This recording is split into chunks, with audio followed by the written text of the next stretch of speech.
Using the Iran for everything, I think that is not necessary, and also it's not beneficial for the both countries. I think that when we say that Al-Qaeda has relation with Iran is completely a joke. We do not forget, and everybody do not forget, that bin Laden is a Saudi citizen and has a strong political and economic relations with inside of the Saudi. I think that everybody does not forget that from the 19 people of the people that committed the 11th of September, 15 people of that 19 was the Saudi citizens. So it seems that, and also now in this room, I think that many people also knows that which country or which countries has supported the Daesh for many years. Just I would like to mention that the things that Minister mentioned here is completely against and opposite to the policy of the European Union leaders and even United States that does have relations with Iran regarding especially the recent cases of the nuclear negotiation. And also there's some kind of the relations that also Iran has with other regional countries shows that Iran also has some kind of the logical policy. Inviting Iran to present in the coalitions that for the things that for them solving the problem in Syria shows that Iran is a main partner for the solving the problem in the Syria. That's all. Now on the third issue, the Honorable Consul General from Iran, I didn't say anything that was not based in fact. Doesn't the Iranian constitution say export the revolution? Doesn't the constitution say take care of the Shia, the dispossessed, as you call them? Didn't Iran create Hezbollah? Didn't Iran attack more than a dozen embassies inside Iran in violation of all international laws? We didn't attack them. Iran did. Didn't Iran manage, plan, and execute the 1996 attack in Khobar Towers against the American Marines? Yes, they did. The control officer was Brigadier General Sharifi. You're a military attaché in Bahrain. The bomb maker was Hezbollah. The explosives came from the Bekaa Valley. The top 3 leaders of the plot escaped and have been living in Iran ever since. Isn't that sheltering terrorists?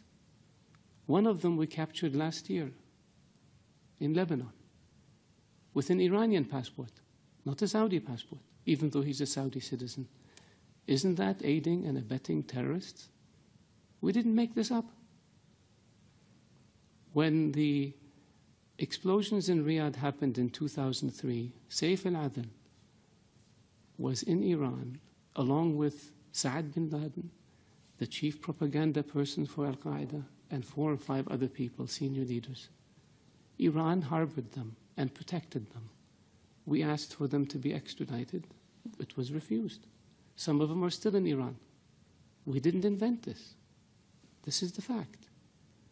The order to blow up 3 housing compounds in Riyadh in 2003 was made by Saif al-Adhan, the chief of Al-Qaeda operations, while he was in Iran. We have the phone conversation on tape. We didn't make this up. Ronald Reagan used to say that facts are stubborn things. They are stubborn because you can't get around the fact. Hezbollah is a terrorist organization. Attacking embassies is very clear. They don't just blow themselves up. Somebody does it. Killing diplomats. Diplomats don't commit suicide by shooting themselves 3 times. Somebody's responsible. Iranian agents have been linked to terrorist attacks in Europe, to terrorist attacks in South America. We didn't make this up. This is the world. This is evidence. And so, yes, we wish and hope that Iran, a great nation, can be a great neighbor to us. But it takes 2 to tango. It takes willingness to give up this expansionist,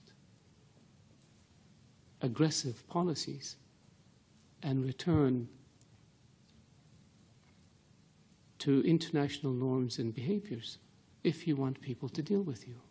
And our hand is extended to Iran. It has been for 35 years. But what we get in return are diplomats killed, embassies blown up, terrorists. We have Iranian agents captured in Saudi Arabia for plotting terrorist attacks.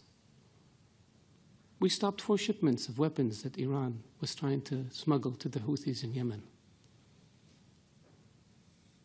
We have explosives that Iran tried to smuggle into Saudi Arabia, Bahrain, Kuwait. This is not fiction. And this is not child's play. This is aggressive behavior. This is unacceptable behavior.